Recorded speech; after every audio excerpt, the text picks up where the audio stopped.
Putin फिर से भड़क गए हैं, इतना ज्यादा कि अब शायद ही ये युद्ध कोई रोक पाए। ज़ेलेंस्की का बड़बोलापन यूक्रेन को बहुत भारी पड़ने जा रहा है। एक तरफ जहां पुतिन युद्ध समझौते का मूड बना चुके थे, जहां पुतिन ट्रंप की शर्तें मानने के लिए तैयार हो चुके थे, दूसरी तरफ ज़ेलेंस्की उन्हें युद्ध उन्मादी बता रहे थे। सऊदी अरब मीटिंग के बाद ज़ेलेंस्की ने जो बातें कही, उससे रूस का गुस्सा आउट ऑफ कंट्रोल हो गया है। ज़ेलेंस्की ने जैसे ही पुतिन पर जुबानी हमला किया, रूस ने यूक्रेन को जलाना शुरू कर दिया। सोमवार की रात से सुमी जल रहा है, कीव में ड्रोन फट रहे हैं, खार्किव में मिसाइलों की बौछार हो रही है। क्राइमिया और बेलगरद में बारूद बेहिसाब बरस रहा है। ट्रंप, पुतिन और ज़ेलेंस्की किस तरह का युद्ध समझौता करने में जुटे हैं।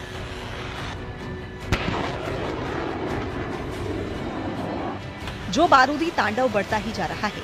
आखिर रूस यूक्रेन शांति के बजाय क्यों फिर से खून के प्यासे हो गए हैं? क्या पुतिन के पूरे वॉर प्लान का पता ट्रंप को चल गया है?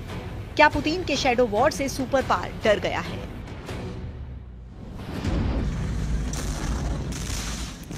यूक्रेन रूस में भीषण ड्रोन युद्ध शुरू हो चुका है। यूक्रेन में सोमवार की आधी रात फाइटर ड्रोन से रूस ने भारी तबाही मचाई है। युद्ध विराम की कोशिशों के बीच रूस का ये सबसे बड़ा हमला है, जिसमें ड्रोन से मिसाइलें दागकर पूर्वी खार्किव और सुमी को जला दिया गया।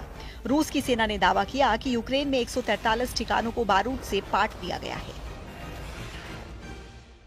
रूस ने ज्यादातर हमले यूक्रेन के हथियार डिपो को निशाना बनाकर किए हैं। ड्रोन लॉन्च साइट पर भी पुतिन आर्मी ने मिसाइलें दागी हैं। सुमी में रूस के हमले के बाद प्रेसिडेंट ज़ेलेंस्की ने नागरिकों को निशाना बनाने का आरोप लगाया। वहीं यूक्रेन ने जवाबी हमले में रूस के पावर सेंटर तबाह करने का ऐलान किया। यूक्रेन सेना के मुताबिक 24 मार्च की रात से शुरू हुए हमले में 140 फ्रंट पर रूस यूक्रेन की सेना में टक्कर हुई। यूक्रेन फोर्स ने जानकारी दी है कि रूस के 99 फाइटर ड्रोन के दस्ते में से 57 ड्रोन को मार गिराया गया है। रूस के क्रास्नोडार में यूक्रेन ने ऑयल डिपो को मिसाइल धमाके से तबाह कर दिया। इसके अलावा यूक्रेन की वायुसेना ने रूस के 13 बड़े हथियारों को मार गिराने का दावा किया। ज़ेलेंस्की आर्मी कई फ्रंट पर पुतिन आर्मी को खदेड़ने का भी दावा कर चुके हैं। यूक्रेन ने हिमार्स रॉकेट सिस्टम से रूस के बेलगोरोद में 4 सैन्य हेलीकॉप्टर्स को मार गिराने की जानकारी दी। रूस के KA-52 और 2 Mi-8 हेलीकॉप्टर्स को रॉकेट से उड़ा दिया गया। बेलगोरोद में 18 मार्च को डेमिडोवका फ्रंट पर भीषण लड़ाई चल रही है। यूक्रेन युद्ध में जबरदस्त टक्कर देने का दम भर रहा है। प्रेसिडेंट ज़ेलेंस्की भी किसी कीमत पर पुतिन के सामने सरेंडर को तैयार नहीं। ज़ेलेंस्की ने शांति समझौते की जारी कोशिशों की जानकारी दी। उन्होंने रूस के रक्षा मंत्री रुस्तम उमरेव से बात की है। ज़ेलेंस्की अमेरिकी टीम से संपर्क में है। ज़ेलेंस्की प्रेसिडेंट ट्रंप की पहल के साथ हैं, मगर उन्हें अब भी पुतिन की बातों पर भरोसा नहीं। ज़ेलेंस्की ने फिर एक बार दोहराया कि यूक्रेन सिक्योरिटी गारंटी मिलने तक युद्ध करता रहेगा।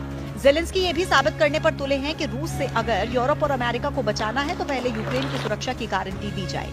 पुतिन की तरह ज़ेलेंस्की ने ट्रंप का भी मूड खराब कर दिया। ज़ेलेंस्की ने अपने बयान में दावा किया कि ट्रंप की टीम में रूस से प्रभावित मेंबर भरे पड़े हैं। जब ट्रंप से इस पर सवाल पूछे गए तो उनका दिमाग गर्म हो गया। ट्रंप ने अपनी टीम के सदस्यों के काम की तारीफ करते हुए ज़ेलेंस्की को दो टूक लहजे में सरेंडर डील पर साइन करने की नसीहत दी। ट्रंप ने ज़ेलेंस्की को ऑफर दिया है कि जल्द से जल्द खनिज खजाने की डील करें, जिससे पुतिन को युद्ध बंद करने के लिए मनाया जा सके।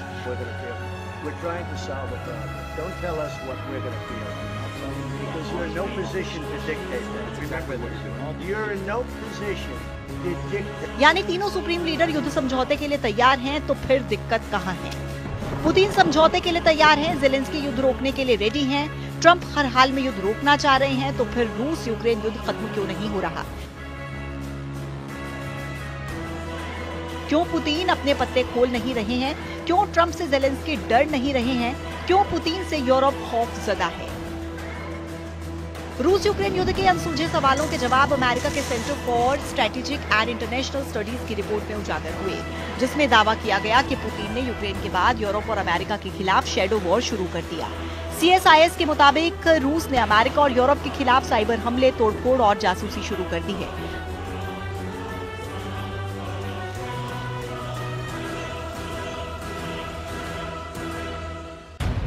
जिसका मकसद यूक्रेन को पश्चिमी देशों से मिलने वाली मदद को कमजोर करना है।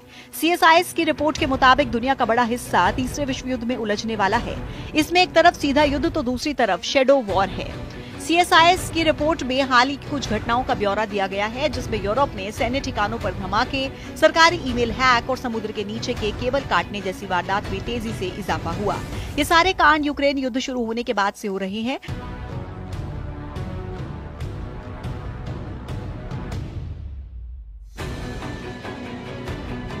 रिपोर्ट के मुताबिक रूस का शैडो वॉर नाटो फोर्स के लिए खतरे की घंटी है। रूस नाटो सदस्य देशों के बुनियादी ढांचे को बर्बाद कर सकता है, जिससे अमेरिका से जुड़े सिस्टम खतरे में आ सकते हैं। रूस के हाइब्रिड वॉर की चपेट में दुनिया के वो सभी देश आएंगे जिन्होंने यूक्रेन का साथ दिया।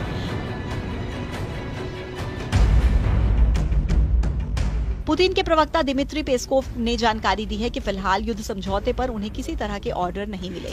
रूस की आर्मी पुतिन के पहले से दिए गए ऑर्डर पर एक्शन में है, यानी युद्ध के हाल फिलहाल रुकने की कोई गुंजाइश नहीं है। पुतिन जानते हैं कि बाजी उनके हाथ में है। समझौता हुआ तो भी, नहीं हुआ तो भी फायदे में रूस है।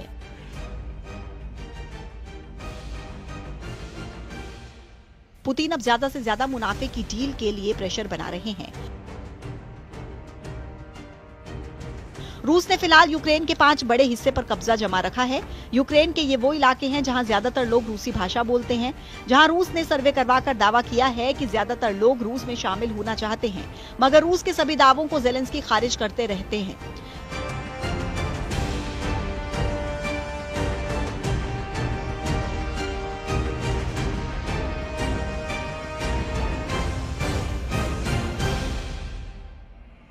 ज़ेलेंस्की क्राइमिया पर भी दावा छोड़ने को तैयार नहीं है। युद्ध समझौते के बीच यही सबसे बड़ी अड़चन है। सऊदी अरब के रियाद में चल रही बैठक में भी इसलिए कुछ भी हासिल होता नहीं दिख रहा। रियाद बैठक के बाद पुतिन के प्रवक्ता ने ये तक कहा है कि प्रेसिडेंट पुतिन अब ट्रंप से भी बात करने के मूड में नहीं है। रूस ने समझौते की जो लकीर खींच रखी है, उसी दायरे में युद्ध रुक सकता है। पुतिन यूक्रेन की जीती हुई जमीन से पीछे नहीं हटने वाले। पुतिन यूक्रेन को नाटो का सदस्य नहीं बनने देंगे। पुतिन की मंशा ज़ेलेंस्की को यूक्रेन की सत्ता से बेदखल करने की है। मतलब जब तक ये सब होता नहीं, युद्ध चलता रहेगा, लाशें बिछती रहेंगी, रूस का यूक्रेन में कब्जा बढ़ता रहेगा।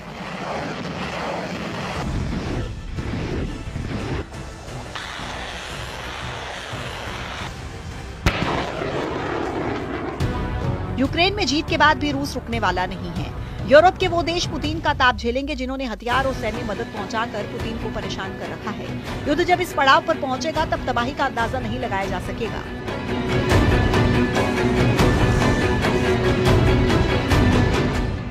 रूस की तरह यूरोप के भी कई देश एटमी पार हैं, जो अपनी रक्षा के लिए न्यूक्लियर हथियारों का इस्तेमाल कर सकते हैं। ऐसे विनाशकारी युद्ध की दहलीज पर पहुंच चुके यूरोपीय देश इसलिए पुतिन के खिलाफ एकजुट हो रहे हैं।